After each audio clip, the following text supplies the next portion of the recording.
اور کہنے لگے من فعل ھذا بآلہتنا انہ لمن الظالمین، ہمارے معبودوں کی یہ گت بنانے والا کون ہے؟ کس نے ہمارے معبودوں کو ریزہ ریزہ کیا ہے، ہمارے خداؤں کی یہ بے حرمتی کی ہے، ہمارے خداؤں کو توڑ پھوڑ کے رکھ دیا ہے؟ وہ بڑا ظالم ہے جس نے ہمارے خداؤں کے ساتھ، ہمارے داتاؤں کے ساتھ، ہمارے مشکل کشاؤں کے ساتھ یہ سلوک کیا ہے۔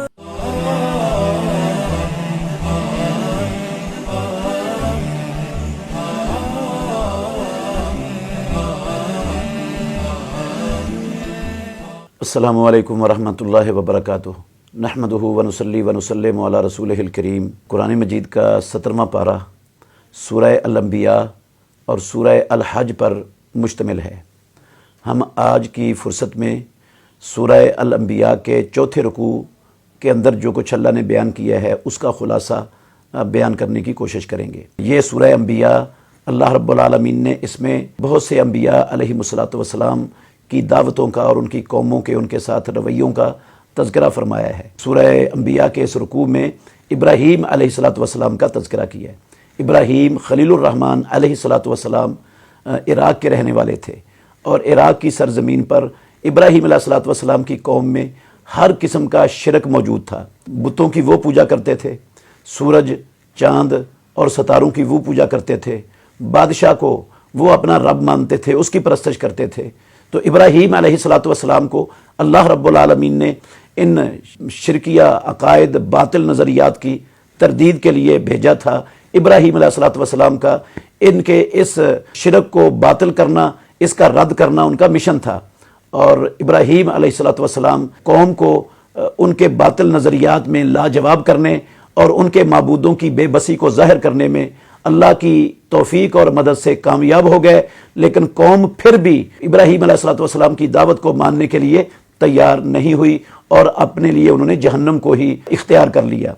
تو اللہ رب العالمین نے ابراہیم علیہ الصلوۃ والسلام کی اس دعوت کا تذکرہ کئی مقامات پر کیا ہے۔ سورہ بقرہ میں تیسرے پارے کے دوسرے رکوع میں بادشاہ کو رب نہ ہونے کا سمجھایا ہے کہ کس طرح ابراہیم علیہ الصلوۃ والسلام نے اس کی دعوت دی۔ بادشاہ کے ساتھ مناظرہ ہوا، بادشاہ لاجواب ہو گیا۔ جب ابراہیم علیہ الصلوۃ والسلام نے اس کو کہا کہ میرا رب تو وہ ہے جو زندگی دیتا ہے اور مارتا ہے، تو وہ بدبخت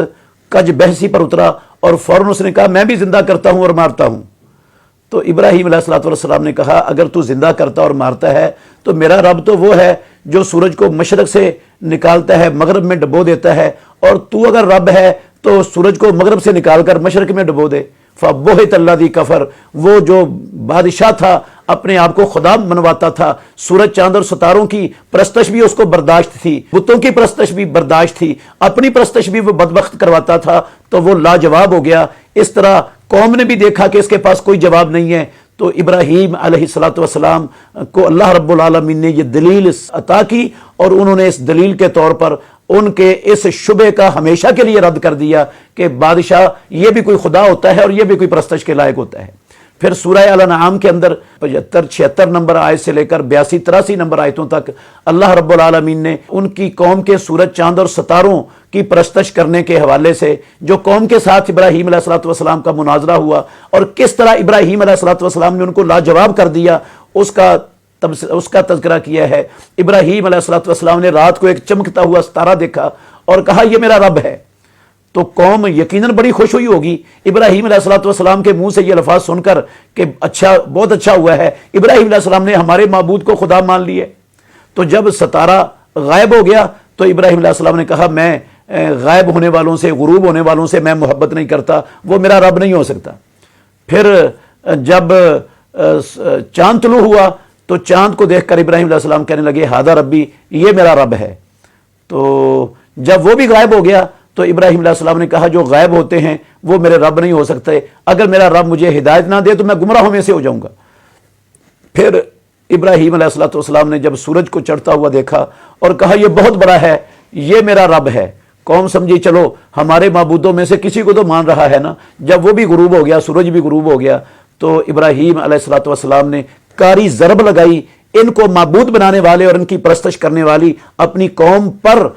کہ جو غروب ہو سکتے ہیں، جو اپنا وجود باقی نہیں رکھ سکتے، وہ الہ اور معبود نہیں ہو سکتے، وہ رب نہیں ہو سکتے، وہ پرستش کے لائق نہیں ہو سکتے، ان کی عبادت وہ اللہ رب العالمین کے ساتھ شرک ہوگا، تو میں اس شرک سے بری اور بیزار ہوں جن کو تم نے اللہ کے سوا معبود بنایا ہوا ہے۔ اس کا قوم کے پاس کوئی جواب نہیں تھا، لیکن وہ پھر بھی مبہوت ہو کر، لاجواب ہو کر ابراہیم علیہ السلام کی دعوت کو تسلیم کرنے کے لیے تیار نہ ہوئے۔ ان آیتوں میں یہاں پر سورہ الانبیاء کے اندر اللہ رب العالمین نے اپنے باپ کو اور قوم کو بتوں کی دعوت سے روکنے کے لیے جو راستہ اختیار کیا وہ اللہ رب العالمین نے بیان فرمایا ہے۔ اللہ تعالیٰ کہتے ہیں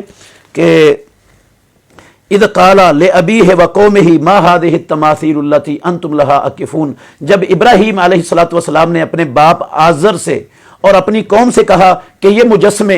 یہ بت جن کو تم نے گڑا ہوا ہے، ان کی تم پوجا کرتے ہو، یہ کیا چیز ہیں؟ یہ تو گھٹیا اور حقیر چیز ہیں، ان کی کیا حیثیت ہے؟ یہ چیز کیا ہے کائنات میں؟ ان کے اختیارات کیا ہیں؟ تو ابراہیم علیہ السلام کی یہ بات سن کر انہوں نے دلیل دی، وجدنا علیہ آبانا، ہم نے اپنے باپ دادے کو انہی کی پوجا کرتے ہوئے پایا، وہ انہی کی عبادت کرتے تھے تو ہم بھی انہی کی عبادت کرتے ہیں۔ گویا قوم نے، ان کے پاس دلیل کوئی نہیں تھی ان کے معبود ہونے کی، ان کے عبادت کے لائق ہونے کی، ان کے داتا دستگیر مشکل کشا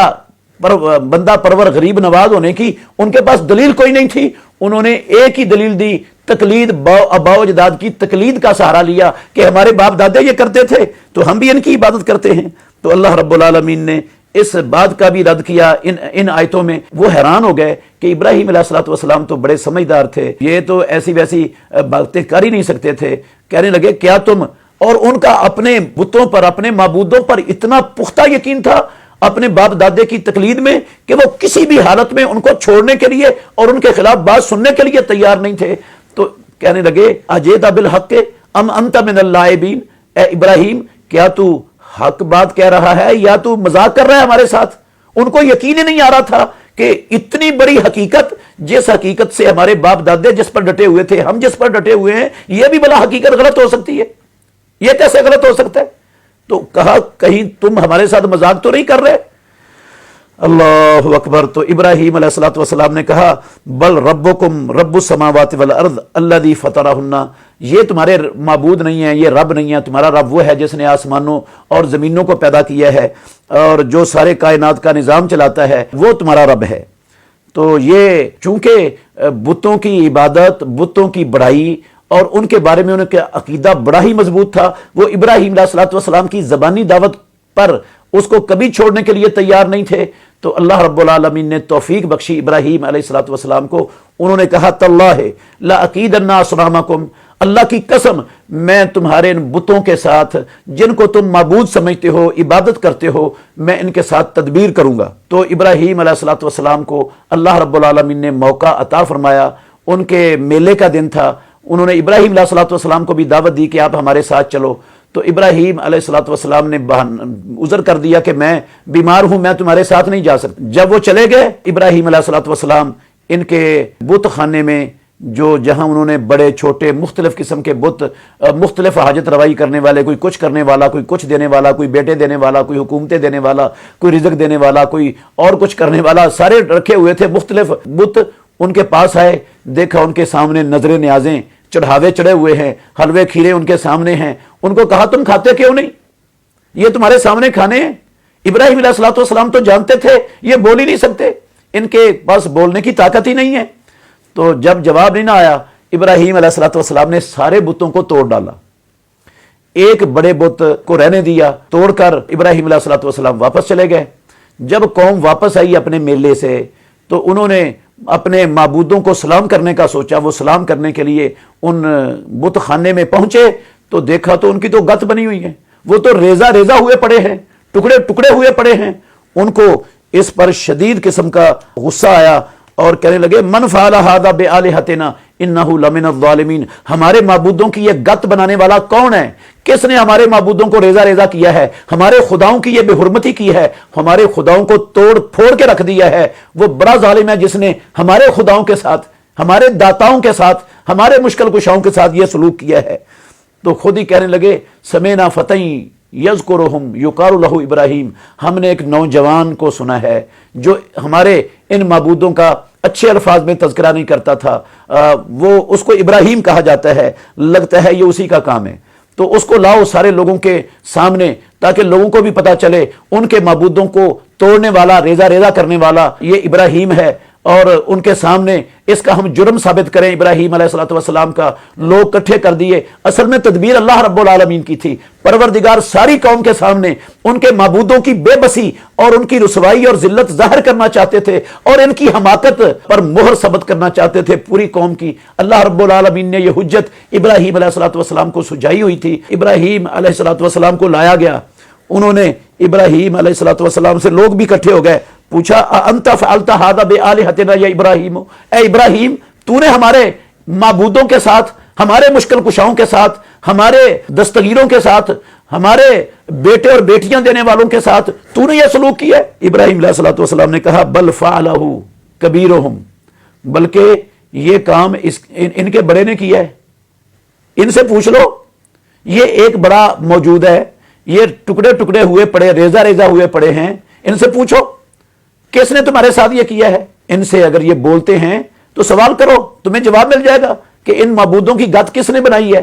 تو جب ابراہیم علیہ السلام نے یہ بات کی نا، وہ بدبخت سمجھتے تو تھے، پریشان ہو گئے، شرمندہ ہو گئے، ندامت سے ان کے سر جھک گئے، فرجعوا الی انفسہم فقالوا انکم انتم الظالمون،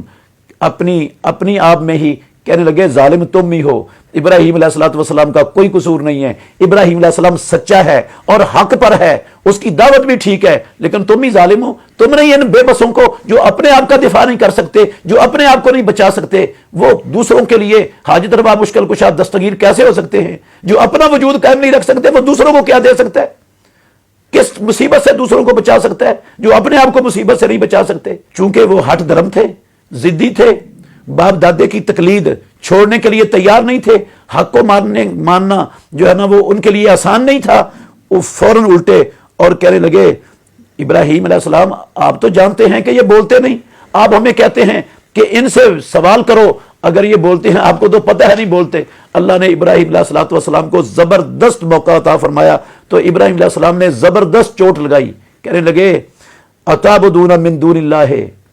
ما لا ينفعکم شیئا ولا یضرکم، کیا تم اللہ رب العالمین کی عبادت، اللہ کے سوا ان کی عبادت کرتے ہو جو نہ تمہیں ایک ذرے کا نفع دے سکتے ہیں نہ تمہیں نقصان پہنچا سکتے ہیں؟ اف لکم ولما تعبدون من دون اللہ، توف ہے تم پر اور تمہارے اللہ کے سوا جن کی تم پرستش کرتے ہو، خود جن کو تم نے گڑا ہے، بنایا ہے، ان پر بھی اور تم پر بھی توف ہے۔ افلا تعقلون، کیا تمہاری عقل کام نہیں کرتی کہ جو اپنے آپ کو نہیں بچا سکتا، جو بول نہیں سکتا، جو مشکل کشائی حاجت روائی تو دور کی بات ہے، جو حس بھی نہیں رکھتا، تم نے ان کو خدا بنایا، وہ عقلیں تمہاری کہاں گئی؟ اللہ اکبر۔ اب قوم لاجواب ہو گئی، جس طرح بادشاہ لاجواب ہوا تھا، جس طرح وہ سورج چاند ستاروں کی جو ہے نا خدائی کی نفی میں قوم مبہوت ہو گئی تھی، ایسے ہی یہاں قوم لاجواب ہو گئی۔ انہوں نے کہا حرکوہ وانصروا آلہتکم، اس کا حل ایک ہی ہے کہ اس کو جلا ڈالو اور اپنے معبودوں کی مدد کرو۔ مطلب ان کا یہ تھا کہ ہمیشہ ہی جو باطل پر لوگ ہوتے ہیں نا وہ پھر کج روی پر اتر آتے ہیں، ان کے پاس دلیل نہیں ہوتی، وہ کہتے ہیں ان کو نظر بند کر دو، ان پر پابندی لگا دو، ان کو روک دو، ان کو ختم کر دو، ان کا نام باقی نہ رہے۔ تو دلیل ان کے پاس ہوتی نہیں ہے، یہ ہمیشہ سے یہ طریقہ چلا آتا رہا ہے، اور مسلمانوں کے لیے اس میں بہت بڑا سبق ہے کہ یہ طریقے اختیار کرنے والے ہمیشہ ذلیل ہوئے ہیں، خار ہوئے ہیں۔ اللہ نے ابراہیم علیہ السلام کو ساری اولاد آدم کا امام بنا دیا، اور ساری کائنات پر عزت اللہ رب العالمین نے ابراہیم علیہ السلام کو عطا فرما دی، اور ان کو مٹانے والے، روکنے والے وہ سب ذلیل و خوار ہو گئے۔ انہوں نے ابراہیم علیہ السلام کو جلانے کے لیے چیخا تیار کی، اس میں ابراہیم علیہ السلام کو پھینکا، پروردگار نے حکم دے دیا آگ کو، قلنا یا نار کونی بردن و سلاما علی ابراہیم۔ جب وہ آگ ٹھنڈی ہوئی تو ابراہیم علیہ السلام کا ایک بال بھی اس نے بیکا نہیں کیا تھا۔ وہ آگ کیسے کر سکتی تھی؟ وہ بھی اللہ رب العالمین کی مخلوق ہے، ابراہیم علیہ السلام بھی اللہ تعالیٰ کی مخلوق ہے، لیکن اتنا بڑا اللہ رب العالمین کی قدرت اور ابراہیم علیہ السلام کی صداقت کا، نبوت اور رسالت کا معجزہ دیکھ کر پھر بھی یہ بدبخت ایسے تھے، وہ ایمان لانے کے لیے تیار نہیں ہوئے، ہمیشہ کے لیے وہ جہنم کا ایندھن بن گئے۔ اللہ رب العالمین نے ابراہیم علیہ السلام کے اس قصے کو بیان کیا ہے۔ محمد الرسول اللہ صلی اللہ علیہ وسلم اور رسول اللہ صلی اللہ علیہ وسلم کے ساتھ چلنے والے آپ کے جانثار صحابہ مخلصین، ان کی تسلی کے لیے کہ یہ تکلیفیں جو تمہیں مکہ میں اٹھانی پڑ رہی ہیں مشرکین مکہ کی طرف سے، جبکہ تم ان کے دشمن نہیں ہو، تم ان کا بھلا چاہتے ہو، ان کو جہنم سے بچانا چاہتے ہو، وہ اس کے عوض تمہیں دکھ دے رہے ہیں۔ ایسے دکھ پہلے بھی اسی دعوت کو دینے والے انبیاء علیہ السلام کو جھیلنا پڑے ہیں، تو آپ نے بھی، اور وہ بھی گھبرائے نہیں ہیں، آپ نے بھی گھبرانا نہیں ہے، ان دکھوں کو برداشت کرنا ہے۔ وہ بھی اللہ رب العالمین نے ان کے دشمنوں کو بھی ذلیل و خوار کیا اور ناکام کیا، اور آپ کے دشمن بھی ذلیل و خوار اور ناکام ہوں گے۔ اللہ آپ کو بھی عزت اور غلبہ عطا فرمائے گا۔ پھر اللہ رب العالمین نے وہ سب کچھ کر کے دکھا دیا۔ تو یہ تسلی تھی مسلمانوں کے لیے، مکے میں رہنے والوں کے لیے، کہ ان ظلم و ستم کے جو انہوں نے طوفان اٹھائے ہوئے تھے، جو بازار گرم کر رکھا تھا، اس پر گھبرانا نہیں ہے، اس پر مطمئن رہنا ہے اور اپنے کام کو کرتے چلے جانا ہے۔ اللہ رب العالمین اپنے دین کے دشمنوں کو خود اپنے بندوں کی طرف سے کافی ہو جاتا ہے، ان کو ناکام و نامراد بنا دیتا ہے اور اپنے دین کو اپنے بندوں کے ذریعے غالب کر دیتا ہے۔ انشاءاللہ آج کے فرعون، آج کے نمرود اور آج کے یہ رب کے بڑے بڑے دشمن جو آج کے اللہ کے مخلص بندوں کے مقابلوں میں کھڑے ہیں، ان کا بھی یہی حال ہونے والا ہے جو ہمیشہ سے آسمانوں والا رب اپنے اور اپنے نبی اور اپنے بندوں کے دشمنوں کے ساتھ کرتا رہا ہے۔ اللہ تعالی ہمیں قرآن مجید سمجھنے، عمل کرنے کی توفیق عطا فرمائے اور یہ دعوت آگے پہنچانے کی اللہ توفیق عطا فرمائے، اور اسی پر اللہ ہمیں زندگی دے اور اسی پر شہادت کی موت نصیب فرمائے۔ آخر دعوانا الحمدللہ رب العالمین۔ بہترین صدقہ جاریہ حاصل کرنے کے لیے اس ویڈیو کو لائک، کمنٹ اور شیئر کرنا مت بھولیں۔